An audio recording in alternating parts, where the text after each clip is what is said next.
दोस्तों इस वीडियो में हम बात करेंगे डिटर्मिनेशन ऑफ नॉमिनल इनकम यानी कि फ्रेडमैन अप्रोच के दूसरे पार्ट की। और इस वीडियो में हम डिस्कस करेंगे कि अगर जो मनी सप्लाई है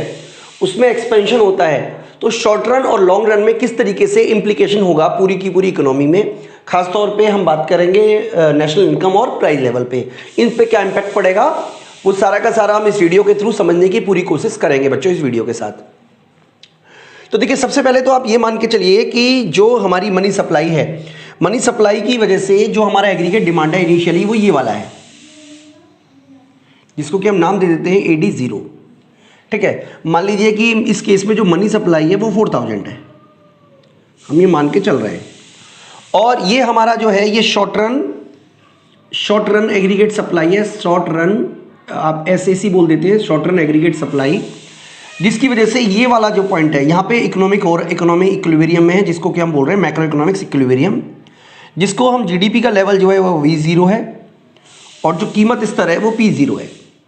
ठीक है,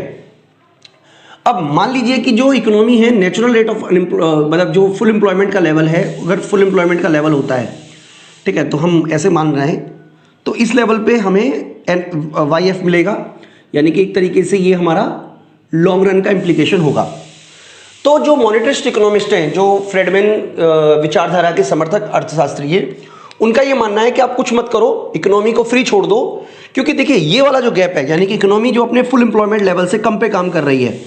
तो क्योंकि फुल एम्प्लॉयमेंट लेवल से कम पे काम कर रही है इसलिए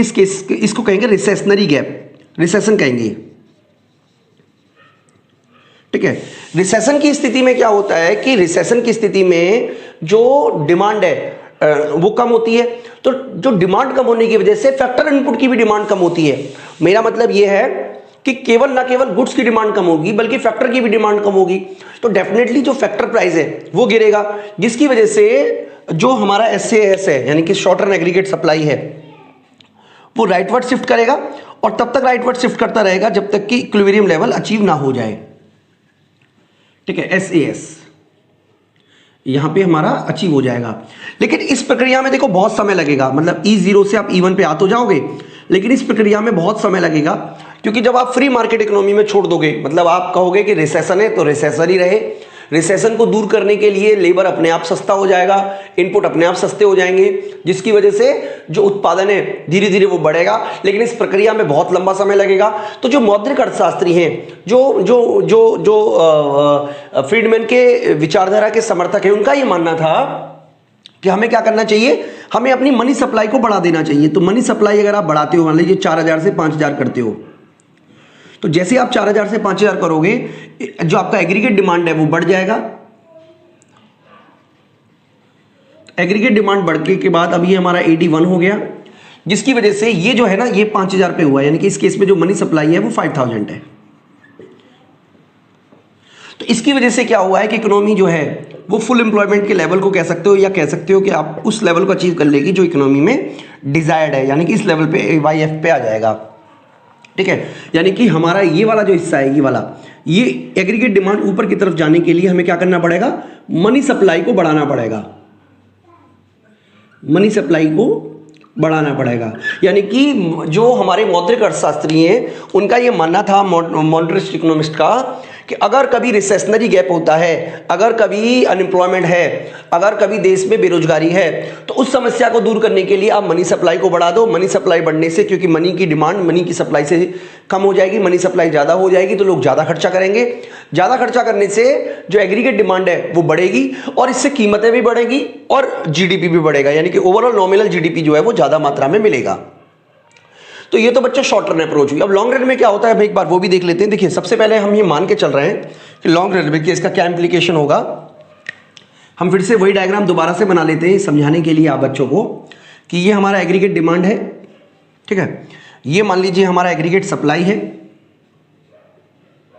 तो ये वाला ले रहे हैं जो कि 5000 वाला था, यानी कि इस केस में जो मनी सप्लाई है वो 5000 है, और इस केस में ये वाला जो है मान लीजिए ये उस लेवल पे अचीव कर रहा है जिस लेवल पे हमारा फुल एम्प्लॉयमेंट भी कह सकते हो, और ये YF पे है, यानी कि ये हमारा लॉन्ग रन एग्रीगेट सप्लाई है। इस स्थिति में जो कीमत स्तर है, मान लीजिए ये वाला कीमत स्तर है, तो यहां से हम शुरुआत कर रहे हैं। ठीक है। अब इकोनॉमी में क्या होता है बच्चों, मनी सप्लाई को बढ़ा दिया जाता है। मनी सप्लाई बढ़ने से क्या होगा, आपको पता होगा कि मनी सप्लाई बढ़ने से एग्रीगेट डिमांड जो है वो राइटवर्ड शिफ्ट हो जाएगा। बहुत देर से बच्चों हम यही बात कर रहे हैं, मनी सप्लाई बढ़ेगी तो जो हमने एग्रीगेट डिमांड को डेरिवेट करके भी दिखाया था, तो इस केस में मनी सप्लाई को 6000 मान लेते हैं।